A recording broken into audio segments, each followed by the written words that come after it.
नमस्कार, बहुत स्वागत है आपका। आज शाम 5 बजे का स्पेशल लेकर मैं हाजिर हूं ज्योति तनेजा भसीन। देश में कोरोना के मामले तेजी से कम हो रहे हैं। बीते 24 घंटे में देश भर में कोरोना के 1,20,000 नए मामले सामने आए हैं। मामले कम होता देख अनलॉक की प्रक्रिया भी अब तेजी से आगे बढ़ रही है। दिल्ली सोमवार से यानी कि 7 जून से अनलॉक होने जा रही है और छूट मिलने जा रही है। तो महाराष्ट्र में भी सोमवार से अनलॉक के नए नियम लागू होंगे। लेकिन इस बीच कई जगहों से लापरवाही की तस्वीरें भी सामने आ रही हैं। सवाल यही है कि क्या अनलॉक के इस प्रोसेस में छुपा है कोरोना की तीसरी लहर का ट्रेलर?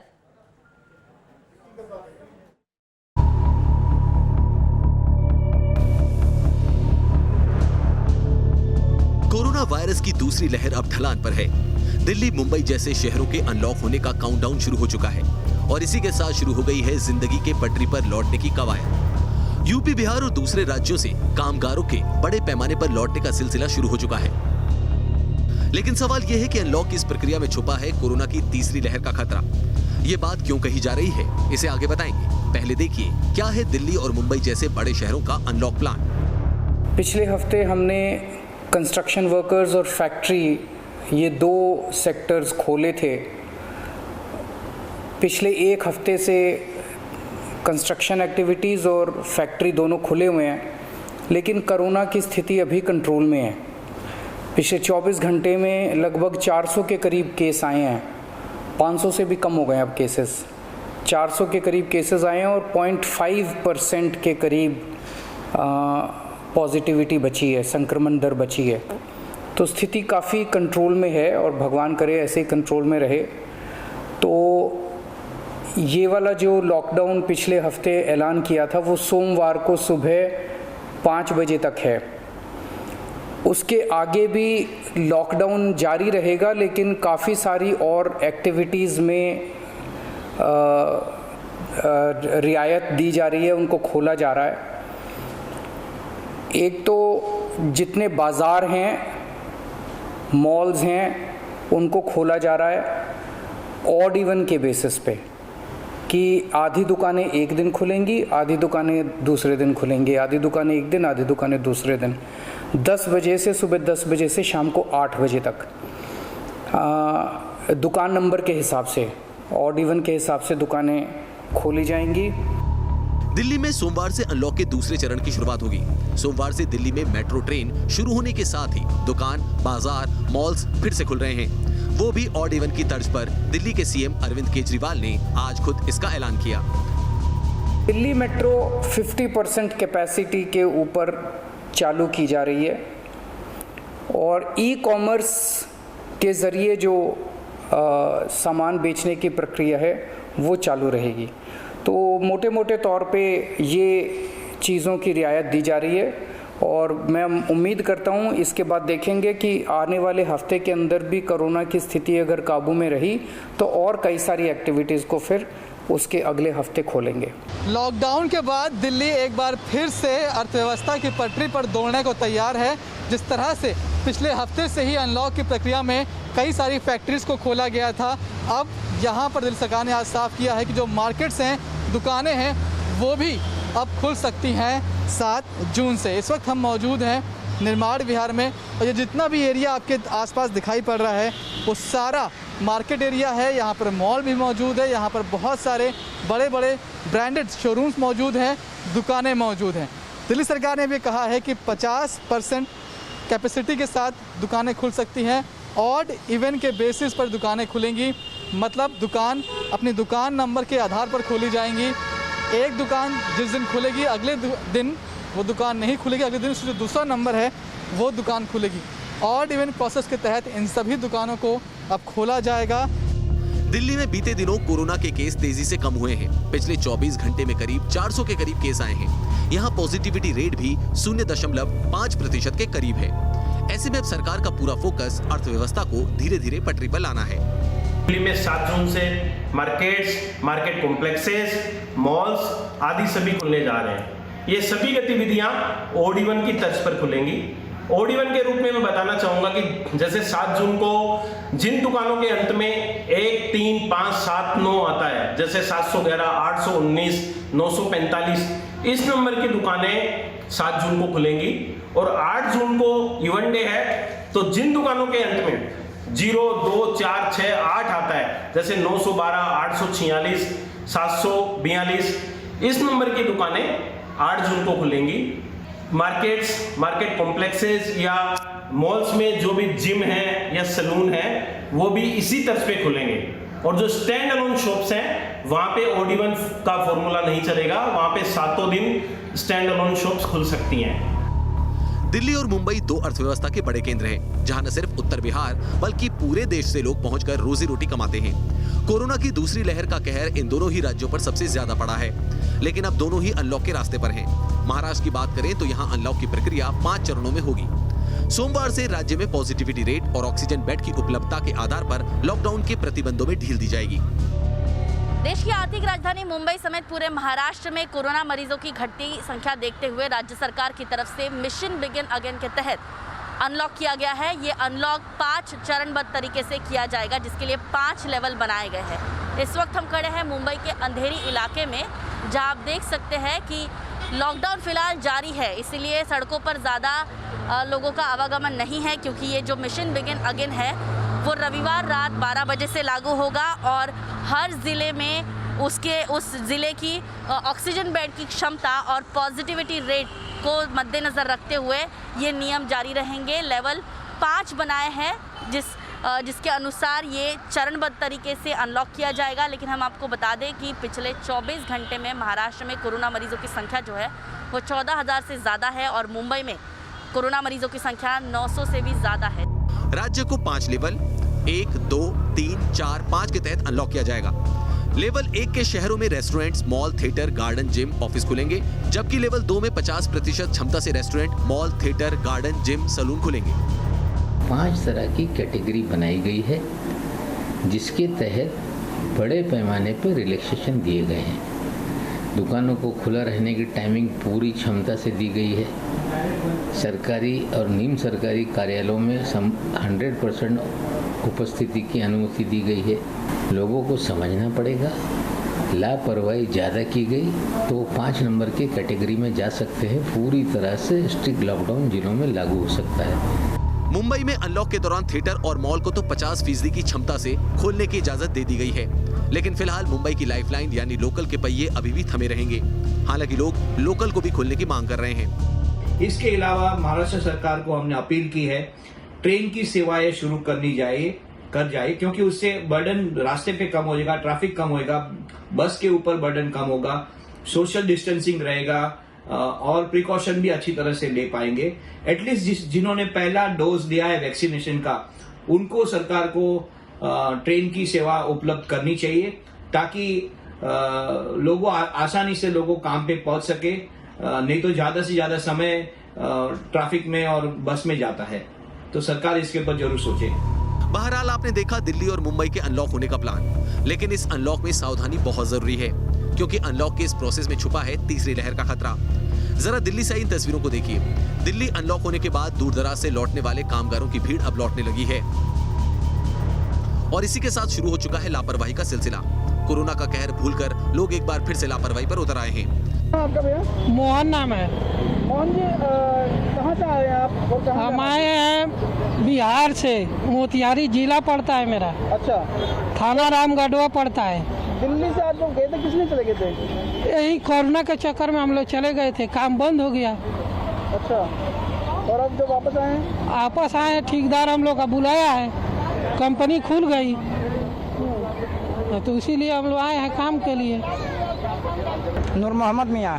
अच्छा, ये आप किसने चले गए थे दिल्ली? लॉकडाउन की वजह से हम लोग चले गए, पहले मार्च में 12 मार्च के हम लोग चले गए थे। हाँ, काम धाम मार्केट में कुछ एथी है, उसके बाद में पता चला हम कंपनी चालू सब हो गया, तो हम लोग आए हैं काम करने के लिए। गरहन राम। कहाँ से आ रहे हैं? मोतिहारी से। मोतिहारी से? हाँ। अच्छा, किस लिए आ रहे हैं दिल्ली में? काम करने के लिए। अच्छा। लॉकडाउन में फंस गया था, इसलिए मैं चला गया। अब देखिए दूसरी तस्वीर। यहाँ लखनऊ से लोग निजी बसों से दिल्ली लौट रहे हैं और सोशल डिस्टेंसिंग का नामोनिशान नहीं है।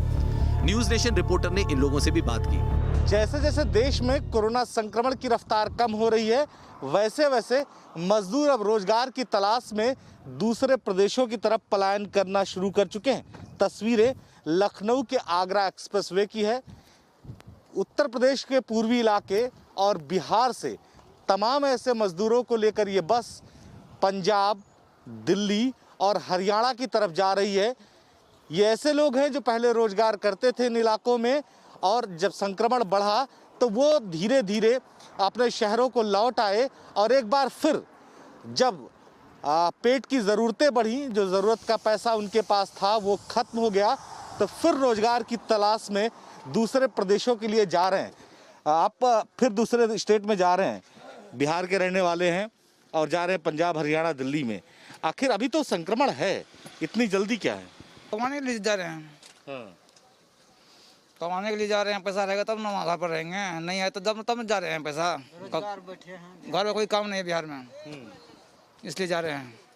हाँ, बहुत सारे लोगों के साथ उनका परिवार भी है, मजबूरी है। हाँ, ये बात सही है, सबका परिवार है।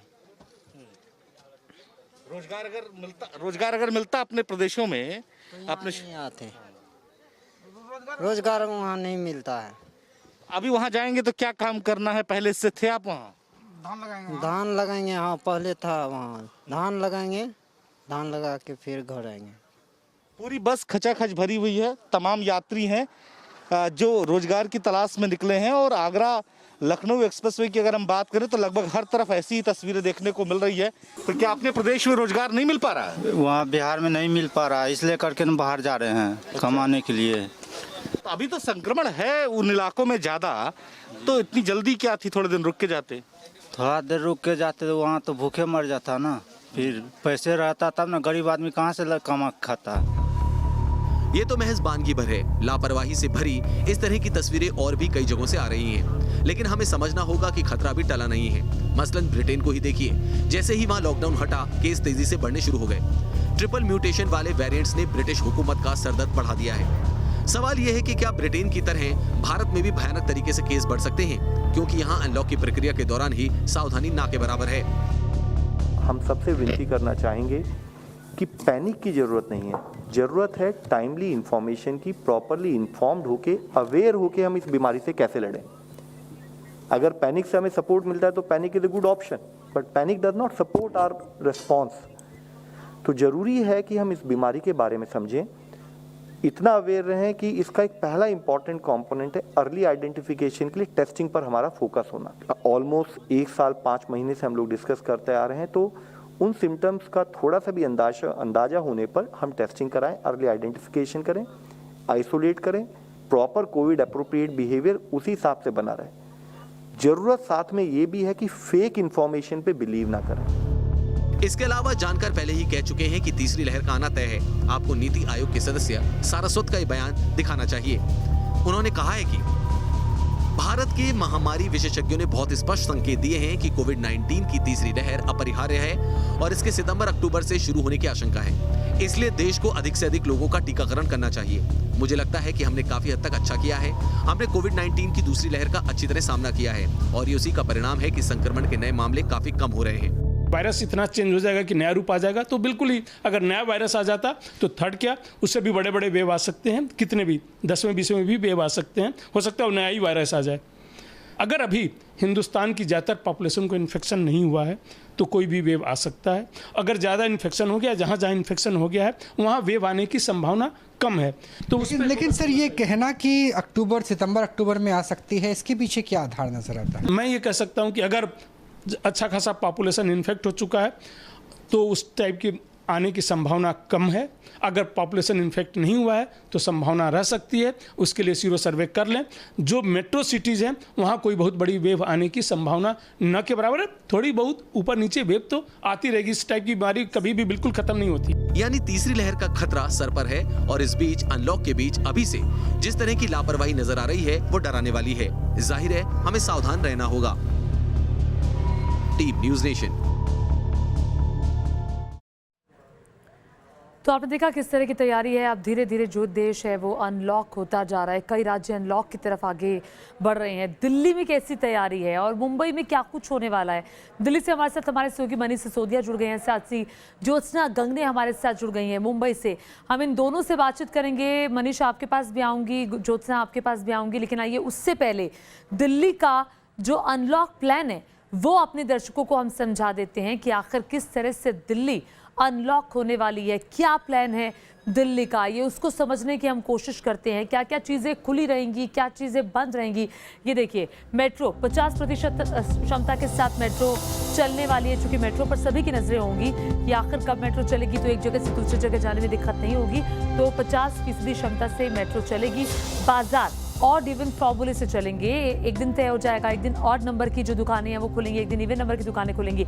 लेकिन उनका वक्त क्या रहेगा, सुबह 10 बजे से रात को 8 बजे तक दुकानें खुली रहेंगी। प्राइवेट दफ्तर 50% क्षमता के साथ प्राइवेट दफ्तर खुलने की इजाजत दिल्ली में मिलेगी। सरकारी दफ्तर ग्रुप ए ऑफिसर 100% क्षमता के साथ आएंगे और 100% कर्मचारी काम करेंगे। ज़रूरी सेवाओं से जुड़े जो लोग हैं वो 100% क्षमता के साथ काम करेंगे, यानी कि जो जितनी स्ट्रेंथ है दफ्तर में वो पूरी के पूरी स्ट्रेंथ आएंगे। अब क्या क्या बंद रहेगा वो आपको बता दें। स्कूल, कॉलेज और दूसरे जो शैक्षणिक संस्थान हैं वो बंद रहेंगे। अभी हाल ही में 12वीं की परीक्षाएं भी स्थगित हो गई हैं। जिम, स्पा, स्टेडियम रद्द हो गई हैं। जिम, स्पा, स्टेडियम और स्पोर्ट्स कॉम्प्लेक्स बंद रहेंगे। यहाँ कोई व्यक्ति नहीं जा पाएगा क्योंकि तीसरी लहर का खतरा लगातार बना हुआ है और काम भी चलाना है, इसीलिए अनलॉक की प्रक्रिया शुरू हुई है। दिल्ली में लगने वाले साप्ताहिक बाजार भी बंद रहेंगे। जो आप देखते हैं सोम बाजार, मंगल बाजार, बुध बाजार, इस तरह के सारे बाजार जो हैं, जो लोकल बाजार हैं, वो बंद रहने वाले हैं। तो ये दिल्ली की आपने तैयारी देख ली है,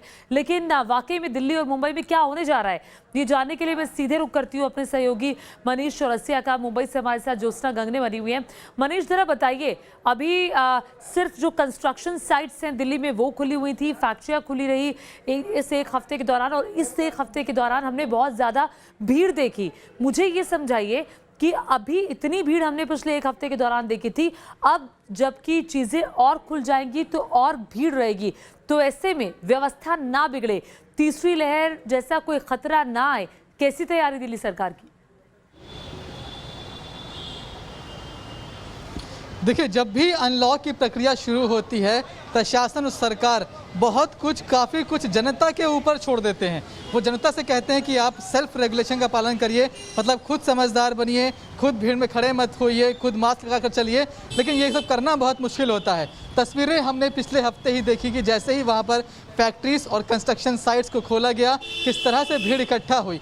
भीड़ इसलिए भी दिखाई पड़ रही है ज्योति, क्योंकि दूसरे शहरों को, दूसरे राज्यों को जो मजदूर, जो लेबर पलायन कर गया था, उसने अब काम के सिलसिले में राजधानी में वापस लौटना शुरू किया है। फिलहाल मैं खड़ा हूं दिल्ली के निर्माण विहार में और यहाँ पर दोनों ही तरफ, मैं दोनों ही हाथों की तरफ तमाम दुकानें हैं, तमाम मार्केट है लाइन से, जिनमें महीनों से ताला लटका हुआ है। और बड़ी बात यह है कि यहाँ पर जो कॉस्ट है दुकानों की वो बहुत ज़्यादा है। मतलब कई ऐसे दुकानदार हैं जो कि किराए की दुकान लेकर काम करते हैं, उनकी दुकानें इतने दिनों से बंद हैं और उनके किराया भी देना पड़ रहा है। इसके साथ ही साथ दुकान के अंदर जो लाखों का माल रखा होगा उसके भी ऐसे में ख़राब होने के बहुत ज़्यादा चांसेस रहते हैं।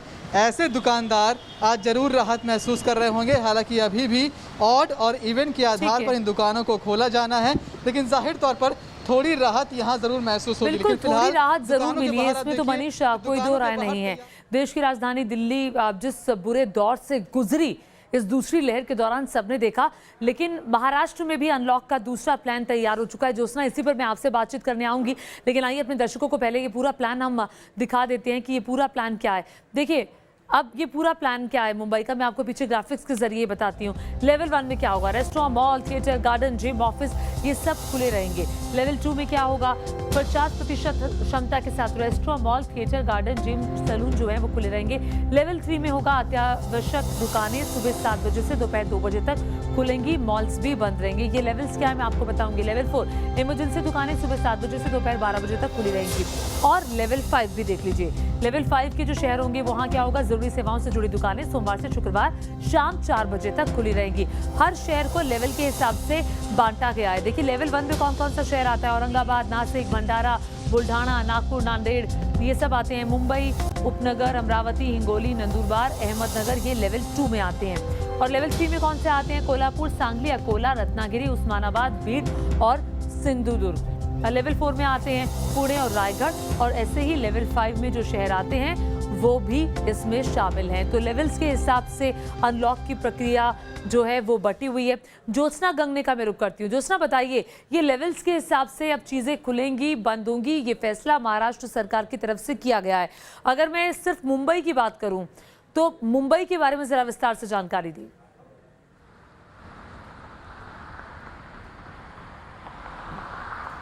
जी, मुंबई देश की आर्थिक राजधानी मुंबई की बात करें तो मुंबई में लेवल अभी मुंबई का जो पॉजिटिविटी रेट है वो 5 से 10% में है, इसलिए मुंबई को लेवल 3 में डाला गया है।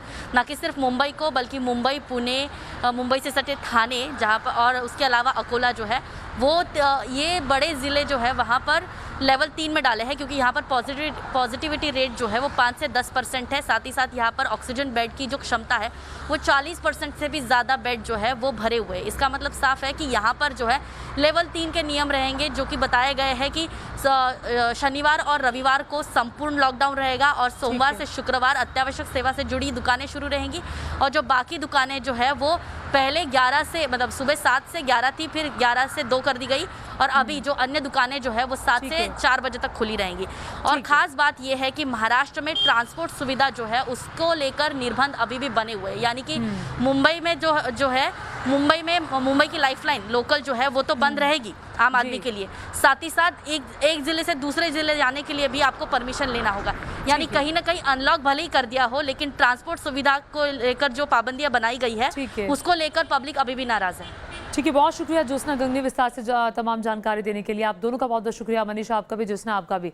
और इसी के साथ वक्त एक छोटे से ब्रेक का आपका ही मजा आएगा। देखते रहिए न्यूज़ सेशन।